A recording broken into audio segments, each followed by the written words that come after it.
Hi, I'm Tano, and I am Chef Ambrose's son. I'm also the grandson of Tano, who this restaurant was named after. In your pizza kit, you're gonna have 2 pieces of dough, container of cheese, and if you have a topping with your pizza, you will have your topping in a separate container. This one for today is gonna be pepperoni. Then you'll have 2 containers of sauce, 1 for each piece of dough, and some flour. We're gonna clear our workspace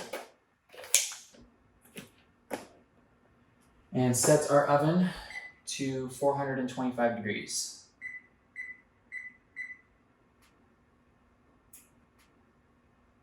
If you have a cutting board, use your cutting board. If you don't, the countertop is perfectly okay. Just make sure you disinfect it.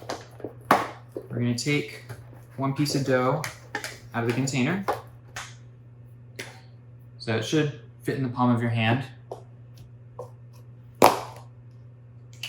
And then we're gonna take some flour and put it on our work surface. You wanna make sure that you get your work surface with a good amount of flour, not too much.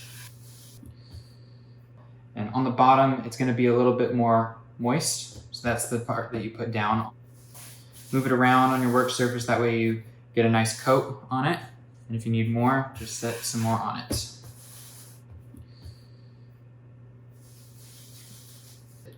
You might see some air bubbles, that's fine. Pat it down just a little bit, get it a little bit bigger.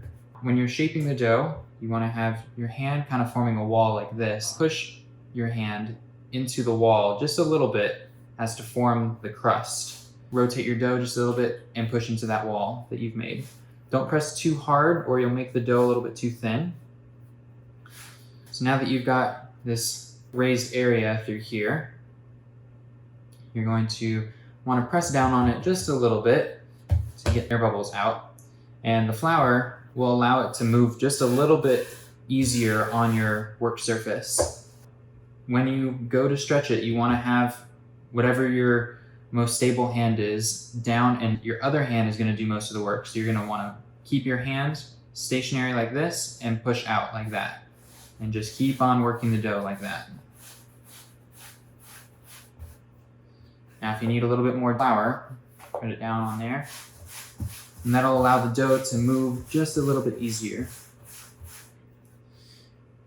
If you want to make your dough just a little bit bigger, you want to grab it like this with about half of it still on the board and pull just a little bit and then toss it over, pull, toss it over, pull, toss it over, pull, toss it over, pull, toss it over, pull, toss it over. Now you should have a fairly circular piece of dough, around 10 to 12 inches. Today we're going to be making ours on a cookie sheet like this. Right now this is about 11 inches. You'll have one of your containers of sauce, and you want to get that as much in the middle as you can because it's easier to spread that way. All we have to do is go in one motion like this. And you want to leave about an inch from the edge of the crust to where the sauce line is, where you won't have much to grab onto. You want to make sure that your sauce is evenly distributed, or it can have too much sauce in one area and make the dough underneath soggy when you go to cook it. When you go to put your cheese on, it's best to start from the inside and work your way out, because the sauce will immediately grab that cheese. Also, when you're putting on the cheese, you want to make sure that you just cover the areas that have sauce on it. If you have it on the areas that don't, it will most likely burn in the oven where the sauce isn't, and you'll have these just random black strips along your crust. When you go to put on the pepperoni, you want to overlap the pepperoni along the edge of the crust. The reason for that is because whenever meat goes into the oven, it shrinks. And also whenever you're cooking a pizza, the toppings tend to just slide into the center. So whenever they're not up far, they kind of just look like you put them all in the center. Get that outer ring done first. Then you can work your way inside. And these pepperoni are kind of close, but whenever we take it out, they will not look close. Pepperoni shrinks a lot in the oven. And then we still have some left over for the next pizza. If you have any extra toppings that you'd like to put on, now is the perfect time to do it. Just be careful not to overload the pizza or it will get soggy in the center.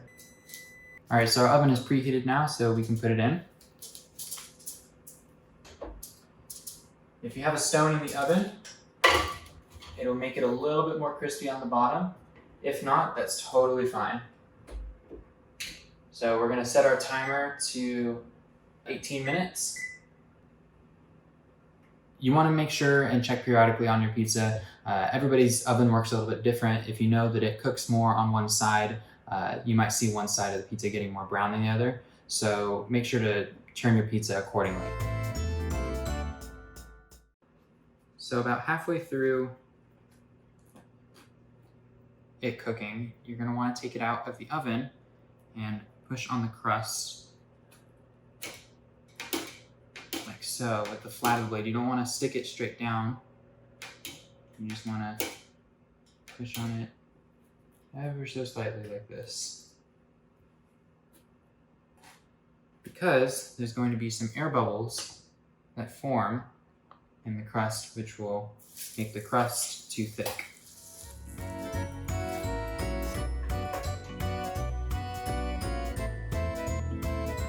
All right, now like on a cooking show, we're gonna skip ahead and show you the end result.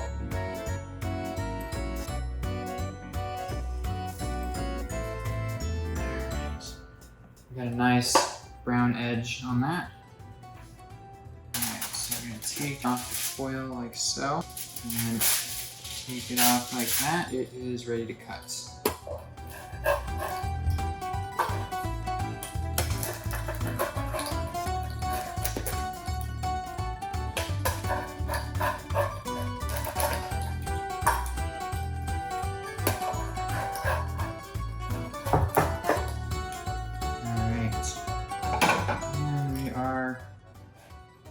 Ready to plate. Just like that. Thank you for watching, and we hope that you have a fun time making your own pizza kit.